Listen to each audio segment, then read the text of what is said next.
Final video for the night as well as in this series, but this isn't the end of my talk about social morality and sex and the harm, the dangers of sexual repression, as well as to express that the sexual revolution isn't over.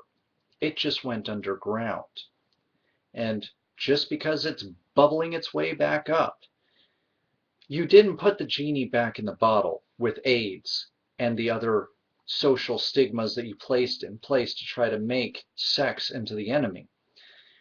You merely just displaced it to somewhere else. It's never going back in the bottle. And the sooner we address this elephant in the room, the sooner that we can get on with our lives in a happy and indeed, as this article is showing, healthier way of life and a way of conducting ourselves, a way that is not dirty, a way that is not evil, the devil's work, or whatever you want to assign to it.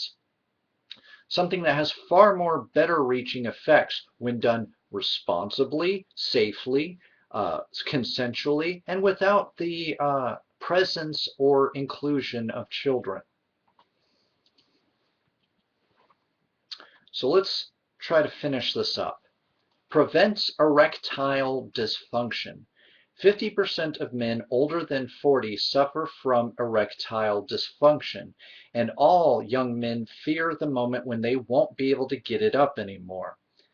Partially because society makes it seem like men are only a dick, and the moment that they cannot perform as a dick, they are suddenly useless to society, to the world. You might as well fix it or kill yourself because you are nothing without your penis.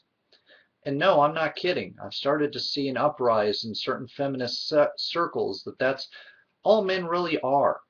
We are a penis. And yet they're chanting that they're for equality. Now again, I'm talking more about rad femmes than anyone else. Don't misunderstand me that I somehow have turned my back on true feminism and its true goals, which I do agree with.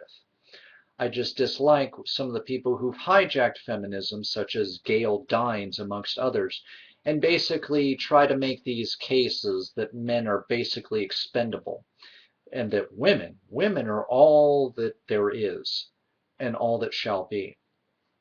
Again, though, that is another video and one I do plan to address in future talks about equality and society. The best medicine against impotence is sex.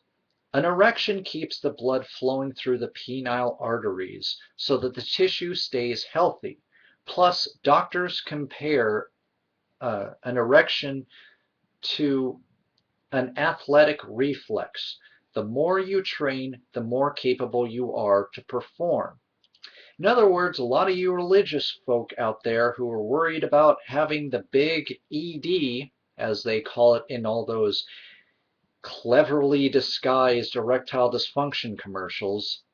Yeah, Smiling Bob set my sleep schedule back several years. Thanks, Viagra. Anywho, masturbation. Keep your stuff working, and then hopefully you'll have a wife with whom you can keep working, since there's mutual benefits to both men and women, even if this list does seem to be more aimed at the guys.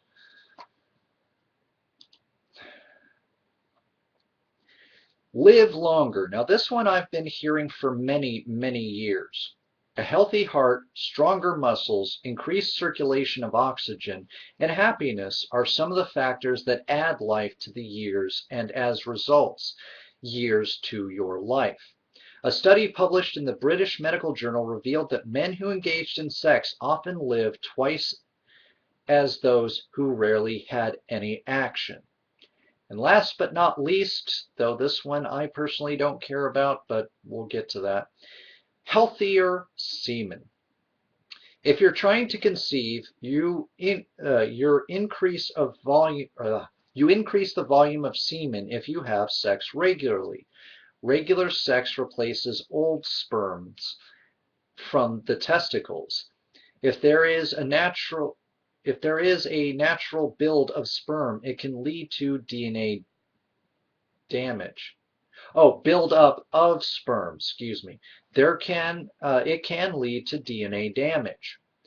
So all you were worried about, you know, all you were worried about passing on bad genes, or all those of you who are worried about your child having special needs, or you're worried that your child will have this or will have that.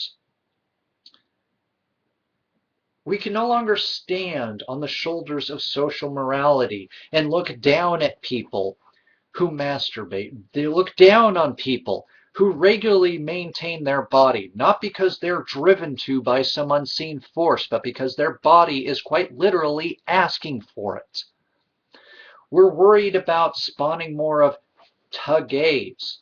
Well, let's say for the sake of argument, I'm pro-gay. I'm for gay marriage and equality. I want to make that clear in case somebody decides that they're going to say something that they might regret here.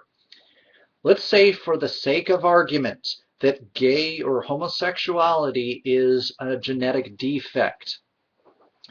Then not getting it regularly from your partner or not maintaining yourself regularly could lead to an increased chance of that. Now, granted, there is no evidence that homosexuality is a genetic defect. In fact, if anything, it's having many, many children that is likely to affect the way that your wife's body responds to your child's fetus and will often inundate it, at least in the case of males, with estrogen. Enough estrogen as to likely change the sex of the partner. So if you're constantly standing on the stance that sex is for procreation only, but you're not stopping yourself from having sex, and you're spawning upwards of 13 children, whom I don't know how you think you're going to support, by the way, but I digress. Your chances of them being gay rises. So if you're really, really, really against homosexuals and gays or gays and lesbians and all of this stuff, having many, many children with your wife because you believe that sex is only for procreation, but you're not going to cut down your sex, you're going to increase the chances exponentially that you're going to have a gay child. And it's not God trying to say, well, you shouldn't have done it so much, as this list talks about, as this whole talk illustrates. The more we suppress ourselves, the more we are hurting ourselves, and I'm not just talking about emotionally. After reviewing this, beyond the books, the scriptures, the what have you, that dictates that you must be against sex in all its forms outside of procreation. On what possible basis do you have to say that the stance of society that sex in and of itself is inherently immoral is valid or true? That repression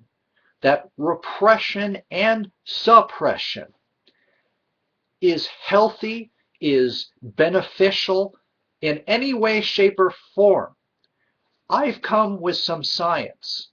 And I'm not stopping here, obviously. I'm not going to act as if, I've won.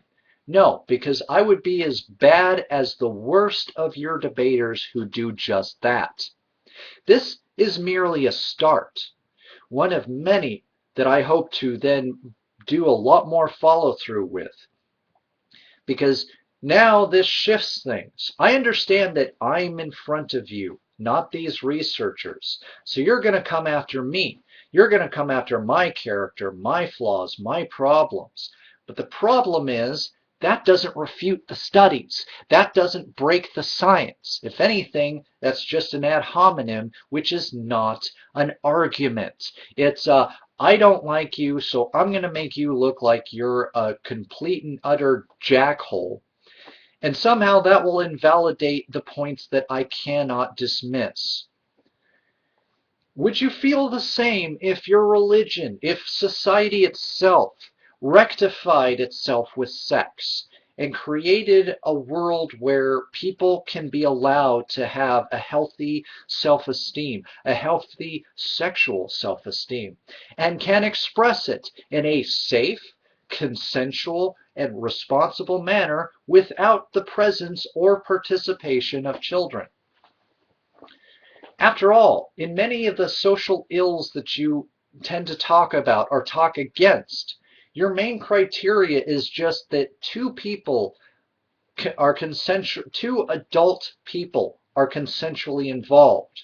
You then backtrack because that could mean two men, two women. Oh, we can't have that now, can we? We can't have people being themselves now, can we? No, everybody has to lie. Everybody has to be in their own little closet, whether it's just a basic sexual, heterosexual closet because they like to be spanked.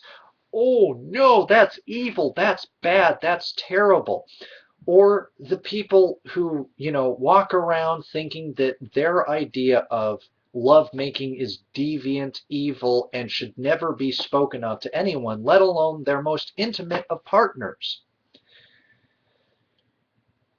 So I say again, to end this off on a final note, if tomorrow we became an open but where appropriate but responsible sexual society, what do you honestly think will happen? And yes, I will accept that you think that the world will be flooded by your deity. I will accept that you think that the earth is going to swallow us up, or open up and swallow us whole. I want to know why, what your side has against healthy sexual activity between two grown adults, especially two married grown adults. What good has this suppression and repression done for our society and indeed our physical health and well-being?